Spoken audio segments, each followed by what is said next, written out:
Merhabalar.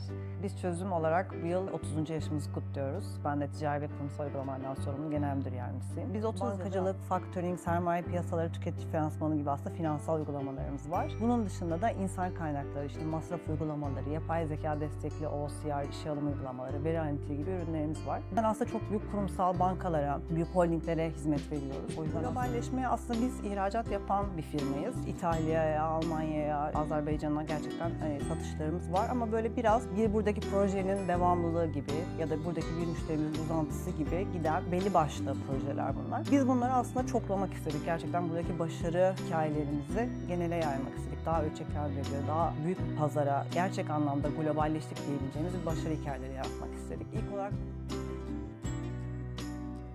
İş ortaklıkları burada çok önemliydi. Çok farklı türde iş ortakları bulmak için aslında firmalarla kontağa geçmeye başladık, iletişime geçmeye başladık. Refik Beylerle aslında o şekilde iletişime geçtik.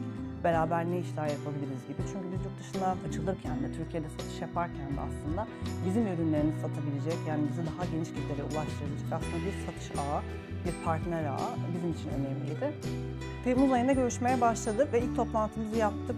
Orada birbirimizi çok iyi anladık. Gerçekten bizim artık biraz teoriden çıkıp gerçekten globale açılım için kolları sıvayıp işin içine girmemiz gerekiyordu. Refik Bey de burada bize gerçekten çok yol gösterici oldu. Ağustos'ta çalışmaya başladık, 2023 Ağustos'ta. Aslında önemli şey şuydu, globalleşme sadece işte benim ya da herhangi birisinin, işte bir kişinin inisiyatifli olacak bir şey değil. Şirkette herkese bu işin içine kattı. Yani ürün geliştirme ekipleri de, ürün sahipleri de, pazarlama, satış ekipleri de, after sales support ekibi de, yönetim de.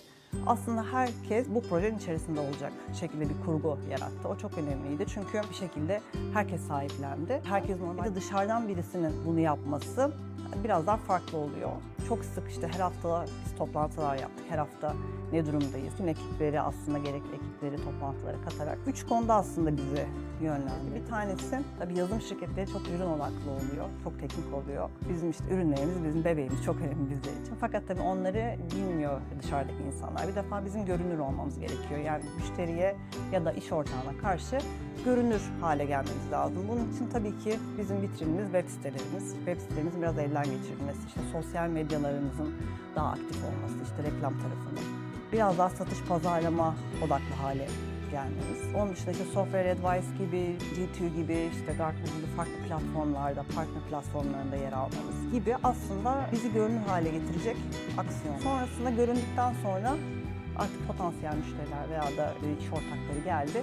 Web sitemizde bizimle dediğim gibi ürünümüz bizim biriciğimiz, onları anlatıyoruz deliler gibi ama aslında geldiğinde müşteri ya da iş ortağı benim pain point'im ne?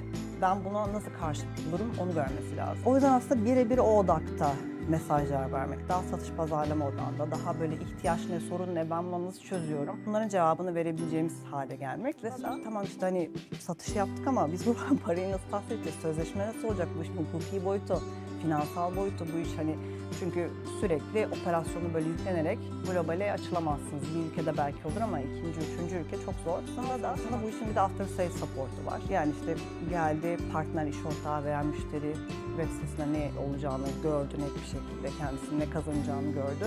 Daha sonrasında bana ulaşabiliyor mu? Veya da benim iş ortağıma ulaşabiliyor mu? Ya da işte benim ürünlerim onun istediği dilde mi? Benden destek alabiliyor mu? Tüm bunlar için aslında koşulları hazır hale getirmek ve bunu çok hızlı bir şekilde yapmak. Yani biz bunu belki kendimiz yapsak 2 senemizi alırdı, çok maliyetli olurdu, çok daha hata yapardık. Yani çok daha az hatayla, daha hızlı bir şekilde aslında bizi bu noktaya getirdi.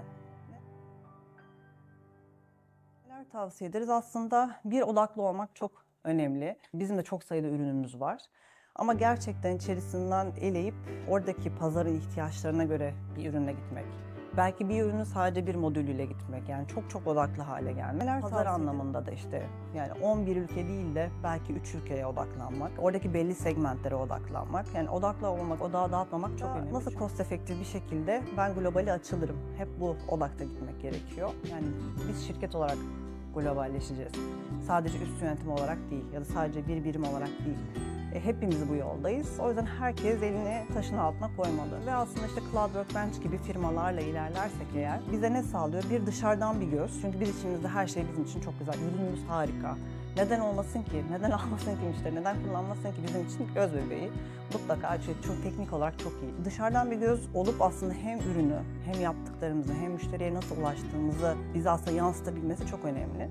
İkincisi, yazılım şirketleri çok teknik şirketler.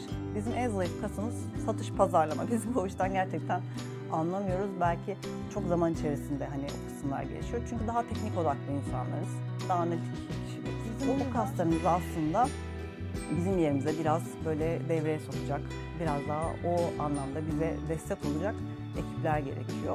Orada Refik Bey'in gerçekten hani uzun yıllardır hem satış hem pazarlama konusundaki tecrübesi bize çok destek oldu. Onun bakış açısı, bazen ürünle ilgili, bazen stratejilerimizle ilgili çok ciddi geri bildirimleri oldu. O aşamada gerçekten çok faydalı oluyor. Bir de yani uzun yıllar tek başımıza çırpınarak, hata yaparak, ciddi paralar yakarak belki hani bu noktaya gelecektik, yani dış pazara açık hale gelecektik. Şimdi gerçekten hep böyle bir deadline ile ilerledik, işte yetiştireceğiz, yani aslında tek rakibimiz de kendimiz orada. Hani bizi bekleyen bir müşteri, bir şey yok.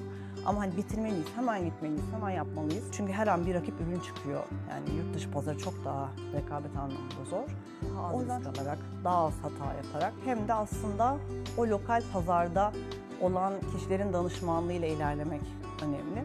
Çünkü biz buradan orayı ancak işte araştırarak görebiliyoruz, çeşitli pazar araştırmalarıyla görebiliyoruz, ama o pazarın içerisinde olan, işte yazılım sektörünün içinde, yazılım satışında olan, oradaki müşterilerle kontak halinde olan konferanslarda onlarla görüşen insanlar ancak gerçekten bilebiliyor. Onların dilinden konuşan, onlarla nasıl pazarlık yapılır, nasıl bir ürün sunulur, işte hangi fiyattan sunulur. Buradan çok böyle şey olmuyor. Her yere aynı şeyi uygulayamıyorsunuz. O yüzden bu tür böyle lokal, zaten o konular, o pazar konusunda tecrübeli kişilerle aslında çalışmak çok değerli. Aslında bu lokalize olabilmek önemli. Lokalize olmak için de aslında dediğim gibi iş ortaklıkları ve bu tür danışmanlık, laboratuvar gibi firmaları bize aynı zamanda bir partner ağı da sunması, sadece danışmanlık değil, artık bizim oradaki bir şubemiz, bir ofisimiz gibi. Bir müşteri geldiğinde bizim gibi demosunu yapabilecek, o müşteriyi ağırlayabilecek, gerçekten oradaki bizim iş ortağımız diyebileceğimiz firmalarla çalışmak çok değerli.